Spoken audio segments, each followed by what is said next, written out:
the guy that got out of that joint, bro. Lord have mercy. Let's start it off here.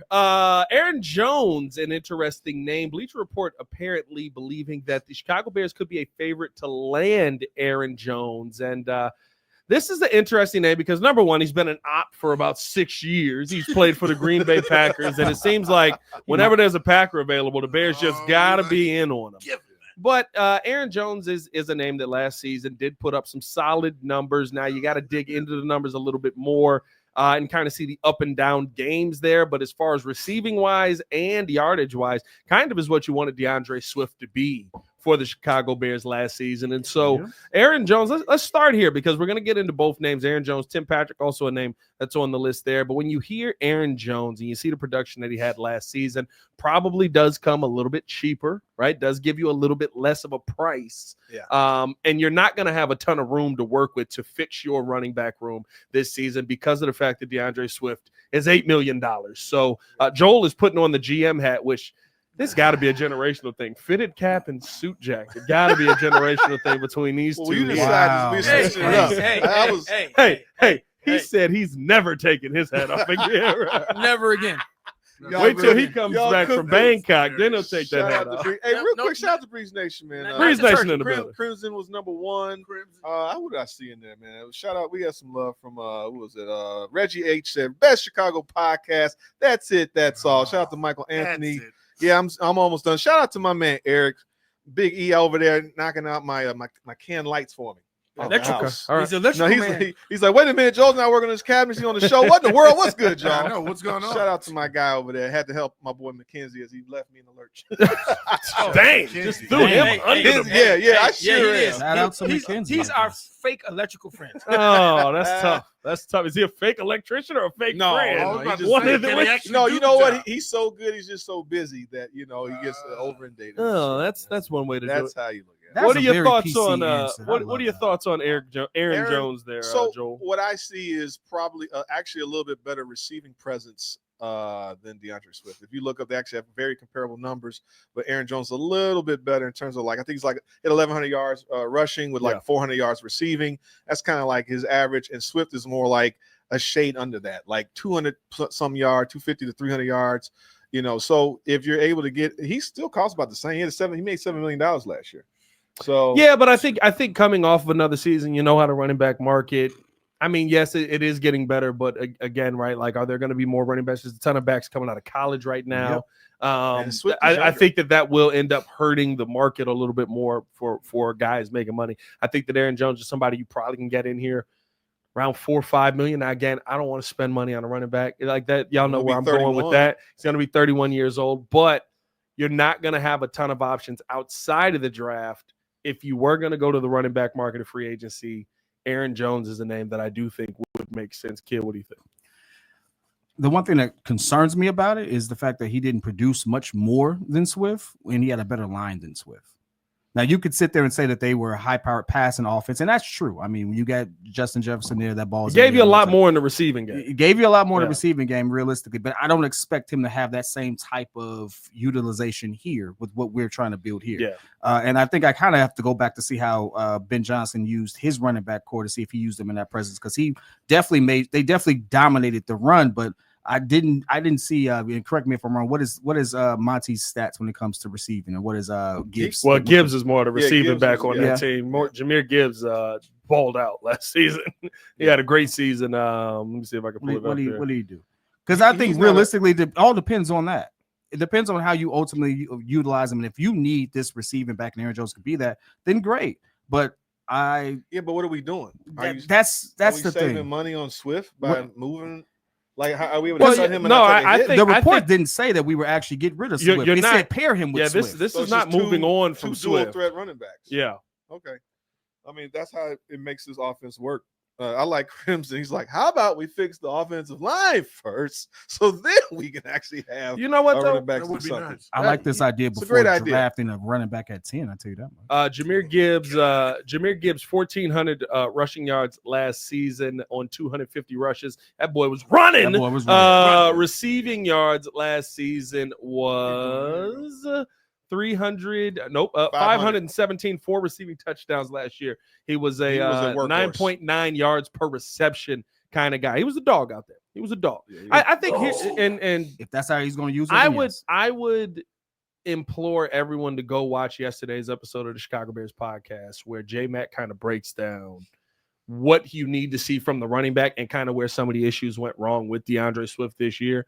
I don't know if offensive line is the only answer, because essentially how he breaks it down is he tells you everything about press zone, press bounce, all of that stuff, but then how Swift kind of just would take things into his own hand and not trust the system, not trust the blocking that sometimes was there for him, and just wouldn't utilize well, no, I think Caleb sounds like a thing. Well, sounds like a trusting like a coach. Trusting the blocking, but the problem with Swift is we also saw this in Philly with a great offensive line.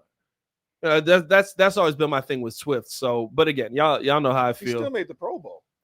Yeah, it's great. Well, I mean, that's the accolade of doing well in the season. Yeah, but I mean, like, when you talk about DeAndre Swift in Philly, you're talking about 4 games. He had a 170-yard game. He had a 120-yard game. Well, something. Couple of nice for 4 games. That's not 17. That's not the season. Okay, it's not a consistent I'm not running back. Stumping for DeAndre Swift. It feels I'm just saying that. It feels like you crip walking. But in context though, his year in Philly is less than 100 yards, or about 100 yards less than what Aaron Jones just put up in Minnesota. And yes, you would say similar. I would say similar. I would say that Aaron Jones gave you more consistent pressure from the running game than DeAndre Swift did. Many games, DeAndre Swift, when you talk about yards per run, you're looking at a 2.6 or 3.4, where Aaron Jones was around that 4.5, 5 yards per carry. JC, what's your thoughts on Aaron Jones coming to Chicago? I'm going to be honest with you. I like the idea of an Aaron Jones. I like it more if we were to move on somehow from Swift and you get the second running back in the draft and you start Aaron Jones as your power running back. Because as you just mentioned, you look at his stats over his career, his average, he's dang near averaging 5 yards a carry. Yeah. I mean, that's what you want. It's a you massive want somebody difference. that actually can hit the hole, that knows how to see the different gaps in the line. What a hole. You can actually have the vision to see and be a running back instead of a pass catching running back, which he can also do as well. He's a guy who can also follow through contact. That's something Swift is horrible at. And then you get your second guy. You get your Caleb Johnson, your Ontario Hampton, your whoever, Cam Scatterboo is your back. But if they were to pair him with DeAndre Swift, I'm fine with that. You just got to make sure that you utilize them right. DeAndre Swift has to be that guy that just is your maybe your scat wide receiver. He comes in like special plays or third down plays where you need a receiving threat, an extra receiving threat. I don't want to see DeAndre Swift running up the gut anymore. Like, that's just not his strength. You know what I don't want to see? I don't want to see DeAndre Swift. But realistically speaking, I mean, 3.8 yards per carry. I'm not getting tingly on that. Realistically speaking, he's probably going to be here because of the contract that Ryan Poles gave. I would say this. What we're seeing is that you have to have a commitment to the run, period. Like, that is I mean, the Eagles showed you that. The 49ers have showed you that. Even when Kansas City was cooking at times, they've had a number of running backs. Like, you got to have a balance. Like, we know we got a quarterback, but we really have not had a consistent, like, having the run in years. I think Forte was like our last kind of guy. I mean, we had the little guy, Jordan Howard with Tariq Cohen. Yeah. That we went 12-4 with a decent line. Like, how many rushes per game would you call a commitment to the run? About it's 16, probably like 17? No. You're not going to get 25 rushes per game with a quarterback. No, I mean, what a workhorse is going to get like dang near 30 carries. That's a ton. But you're looking at 20-something carries. It's still a balance. Now, the thing is that what you're doing is, by getting this other running back, is you're spelling the other one to keep the chains moving. If you're averaging 5 yards a carry, that's amazing. Anything over 4 yards a carry is that's what you want to say as positive. 3, that's nothing. You're just wasting your time.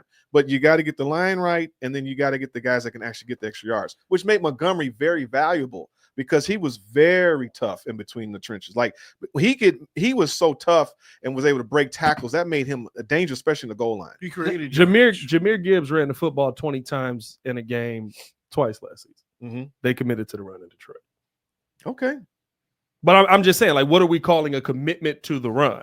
50-50. Like, I'm saying commitment to the run is 50-50. No, he's saying To me, it's all no, about but how you Jameer pay got attention. 20. Commitment to Aaron, run is what did- 50-50. What did Montgomery get? Jameer got 20 twice last season. What Is did- what what I'm did saying. Montgomery David go? Montgomery probably is around similar stats there. So it's still a number of runs.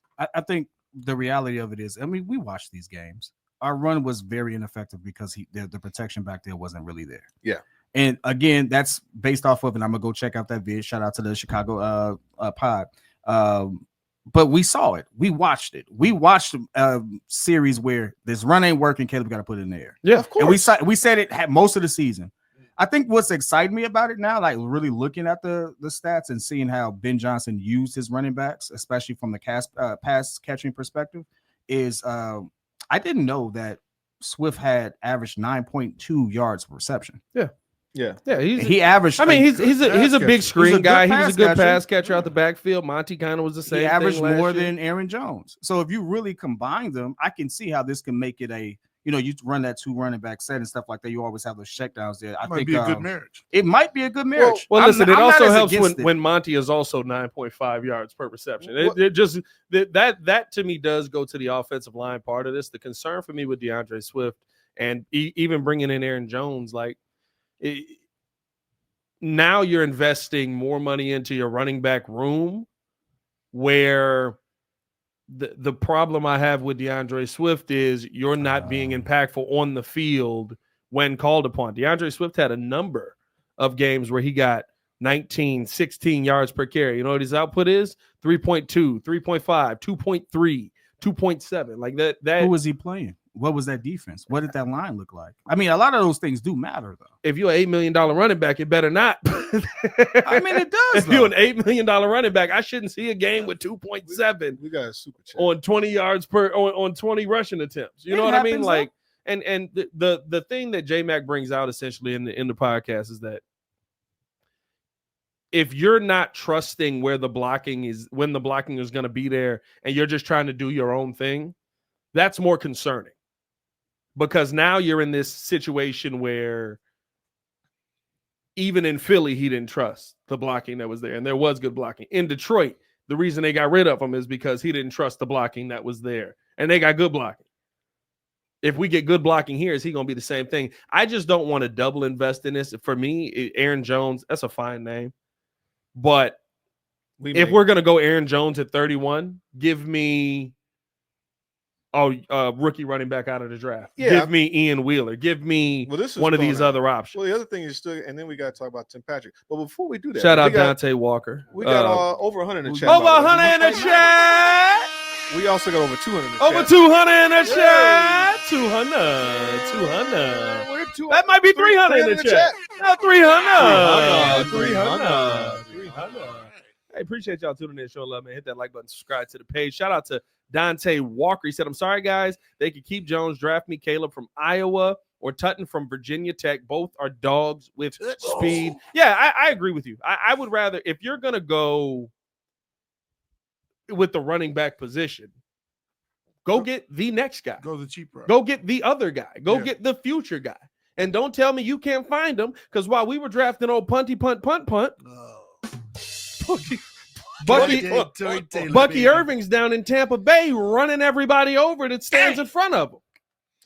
You know what I mean? It's Like a process. those guys are findable. Running backs will always be findable. And again, like when you talk about drafting guys high or even Quinshawn Judkins is a name that I think is very interesting for me, right? But he's going in the second round. I'm not spending a second round pick on a dude I'm getting rid of in 4 years. I'm just not. And that's the realistic conversation on the running back position. You're not holding on to these guys for 10 years unless you go find Derrick Henry. By the way, Ashton Genty ain't Derrick Henry. He's not. Y'all got to realize this. Derrick Henry was doing that against the SEC. Yeah. Genty got shut down. They do. No. Hey, how's Alvin Kamara done as a highly drafted running back, highly paid running back in the NFL? He's like in a race. I mean, he's only been like a race. He's only been hurt, almost every year since his third year in the league. You know what? I'm just saying, like, I told y'all I'm good. Tuesday, I'm Pat good is on not that. going to spend no money or time on Hey, we he already brought know this this. topic He to did the bring floor. this up. Hey, look, I brought it beat up. us up about I it. brought it up. I brought it up. Jesus. Listen, here's the He piece- brought it up here's just to the- shoot it here's- down. No, That's here's, what he did. That's He's what he like, did. well, no, because here's the thing. Here's the thing that people don't understand about doing a show. And I love the comments in there. Oh, y'all must be desperate for content because you're talking about this topic. No, we're talking about this topic because this is a topic that was written by NFL insiders, NFL reporters, all of this stuff. So we talk about it for that reason. I don't gotta like it. I have no need to like it. I mean, listen, I would have been the one sitting here like, well, we signed Saquon Barkley. yeah. Here we go. I like Saquon. And the way Saquon balled out, I'm sorry. I can't like give you that one. Saquon. That's great. Saquon. How was them 3.9 yards per carry behind a bad offensive line? He was still special. Still special. He was special. The line wasn't 3.9? good. Oh, yeah. I mean, they actually shut him down in Oh, the okay. Super Bowl. But, Shut- Yeah. But that's Shut the whole him down. point. But you guess what? If he got loose, they wouldn't still had a even balance. work. If he got loose. My point was you had to have a balance, right? This Yeah. whole thing about establishing a run game means that in case it can definitely dominate if it has to, or if it gets shut down, Caleb's going to take over. We got the receiving court. Like, you got to have a balance. It very few teams win when it's so skewed to not having a balanced team. I think about the 2000 Ravens. Jamal Lewis ran over them like that. Like, Man, I love there's Jamal times Lewis. where the receiving core is so good on the Yeah. opposite, or the defense is so powerful, so strong, like the Legion of Boom. Strong defense, good running game, okay quarterback play, but the running game was that strong. So it's hard when you have a more balanced squad, which is what we're trying to do here. I agree. I think you have to have balance. I do think you have to have balance. It can't be all on the quarterback's arm. I think you saw that in the Super Bowl. It was all on Patrick Mahomes to get it done. There was no run to take any pressure off of him, as much as Exactly. Isaiah Pacheco he's got that Scooby-Doo run. You know what I mean? He's not Oh, they getting a running back. he's consistently not getting a running back. useful Yeah.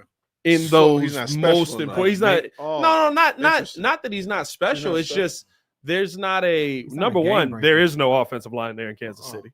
Then They it got to the hasn't- Super Bowl with Yeah. 15 and 4. They have a line. No, just they got have a they line. they No, just got their butts they- handed to no, them. They got beat no, by one of no, the no. best defenses. Yeah, they had a That's all stack. that is. No, defensive let's be honest. They have no tackles. They have no tackles. They They don't. They have no what? Their tackles got literally wore grade out. Their tackles literally grade out as two of the worst tackles in the NFL. They have no tackles. Okay. But They have got to- interior offensive line. Yes. And really they have Trey Smith. I agree with that. Okay. Really they have Trey Smith. Trey Smith is the elite one on that line. Yeah. So I don't know. Tony or To whatever. me, like it's not Who's it's not not going anywhere, it's not about dog? being special or not. Like, listen, if Walter Payton shows up in the draft, yeah, draft him. Oh, so he's special. Yeah, you want to know why? Oh, okay. I'm just double You checking. want to know why? Special. Because the offensive line didn't matter. It does matter. No, He it would be didn't even matter better. for No, Walter he's talking Payton. about with his talent. You want to I know know. how good Walter Payton was? If you had a better line, he'd be even better. Yes, you would have. And he still was a Hall of Fame running back with a terrible offensive line. So You know what Special Saquon talent. Barkley wasn't the last Special 3 talent. years in New York? this is modern NFL. The linebackers run you mean 4-3 where they can, now. You mean where they can hit you less hard? No, back Okay, then, all right. Walter, those type of guys are one of a few that were running like that's a why 4-5, that's why they're 4-3. one of the guys that I'd pay. Okay, and I only wanted to pay Saquon. I wasn't like, oh, we got to get DeAndre Swift. I was just happy we got a running No, back. but I you always want to beat the table for this special running back That's that the wasn't talent. special the last 3 years in New York. Saquon. Oh, okay. All right. Well, I beg to differ. Saquon was definitely special. There's a The reason- last 3 seasons in New York, Dude, Saquon he Barkley was special. he was clearly special enough to get a contract. He was He special got, enough. he to- got hurt a little bit, so you have to Of course give he got him- hurt. He got hurt a beat lot up. of bit. You got him a little bit. You got to give him an excuse for the injury. Anyway, You what got about to Tim? overlook the injury. Yes. And what about Tim Patrick? What do we think about him getting over I don't like it. here? You know? You know what I like about Tim? I don't like it. I don't like it. Shout out to Drew. Shout out to Drew. He don't like it. I don't like it. He don't like it. By the way, last 3 years in New York, 3.7, 4.4, 3.9. Still better got a than bad line. still better than anything we had. Special. Still better. Actually, than he's anything we had. exactly what DeAndre Swift was. He's exactly what DeAndre What Swift a was freaking last troll, season. dude. 962 yards, 3.9 yards was per hurt carry, last year. 6 touchdowns. Exactly what DeAndre Swift was. But Anyway, it was the impact. oh my plays. goodness, impact. Yeah, shut up. It was the impact play. Tim Patrick, I think, is an interesting name because number one, he's already worked with Ben Johnson. He's worked with Antoine Randall. He's somebody who I think I don't. How what are you booing a third receiver on the team for? Like, who do you want to go get? That is like what? I don't even get this one. Like, what is right? You know what I mean? Like, I would like a Cooper Cup over Tim. Not No, Patrick. he's gonna Whoa, be whoa, hurt, whoa, bro. whoa! Pump your brakes. Pump your brakes. Time out. He do get hurt. Time out. He's done. He's third. Cooper Cup's name alone is expensive. What are we talking about? bro, Like, the name we just alone spent is- $40. And why would he want to come here? Because I think we already have Tim Patrick on the team already. Somebody of that caliber. Who, So Now Tall that's guy hold Johnson? on. Let him cook a little bit. I kind of like where this is going. So I don't see the point of spending money on that. Who? What do you think we already have? Colin Johnson. You could. I can will see give where you're him. going. I will give him that take. The point of bringing over an Antoine Randall is to create a Tim Patrick. Tim Patrick was kind of a guy who in Denver kind of burned some bridges, and everybody's like, "All right, we're good to move on from it." Well, he got hurt too. He got hurt. turned Injury played in there as well. So it's And ACL and Achilles. his Achilles. Yeah, injury plays in there as well. But they kind of were like, "Oh, we're good."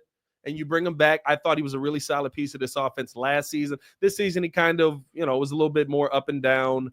In 16 games, only 304 yards, 3 touchdowns, but he's kind of that deep threat, 11.9 yards per reception. Also gets the job done in the slot. To me, not getting a ton of targets there. He's a third wide receiver, but I will give Drew.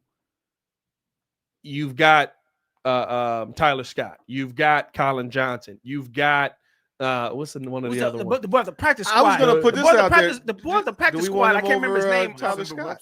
Do we want? He came up late in the year. Colin Johnson. Colin Johnson. Yeah. Yeah. He is I Tim think Patrick he's to me. 6'6". 6'6". Yeah, He a big boy. He's a possessing guy. He has good hands. Develop him. But he gets hurt, though. No, he got hurt. No, He did really? get hurt. He got hurt. Did he? I Colin think got he got hurt even in preseason, He and had it took him a while to come back. And then That is true. That's Yeah, true. he got That's hurt. true. But the thing that I will say to Drew's point though is, you're bringing over Antoine Randall to create Tim Patrick, to create the third wide receiver that you can rely on, to get the most out of a guy that maybe you didn't see more out of. I will agree. I would rather see one of the guys that we have on this roster become a Tim Patrick than go out and spend money on a Tim Patrick. But relationship, understanding of certain things in the system, Certain even though it's going to systems, be a yeah. different system Yep. here in Chicago, I do think that plays a part in this and does matter. So You're going to want continuity. some guys To know where to be. who have been on Yeah, Ben yeah. Johnson's offense before to know kind of how to set the standard. kind of The help two coach on the positions field. that I do not want the Bears to even worry about spending a lot of top dollar on Shout out are to the Jay two Critch. positions that we're talking about. Wide Running back receiver and and wide running back receiver. are the two positions we already have pretty much addressed. Technically, we have addressed, and that we can address in the draft. Like right now, we need to spend big money on line and on defensive line. Yeah. I mean, On offensive line and offensive defensive line, Just say line. offensive line, Yeah, offensive line, offensive period. Both Trenches. Like we're again. I've talked about this. I know this is a topic, and we need to talk about these guys and what the reports are saying. But again, the focus should be on the trenches. We're not worried about spending a whole lot of money, even if it is on the cheaper side for a Tim Patrick, or we know Aaron Jones. We're getting him in his age 31 season, but he's still productive. My thing is, again, you can get a younger Aaron Jones in the draft in the 4th round. You absolutely You can get, like you just said, very good take by Drew. You can get a Colin Johnson and produce him because you have a better staff here now, and the Bears can finally develop somebody. Like, let's focus on what is most important about getting the quarterback protected and making sure that these running backs that will get developed here and these wide receivers that we have in the building will get developed here can actually play right because we have the scheme and the time for these guys to actually play right. Jordan, are you saying we need people movers? I think, oh my God. I want I people knew this was movers. coming. I think we need I knew guys. this was coming. I saw it. What the heck is going on here? Hey, listen, this is a great time to segue to topic 2.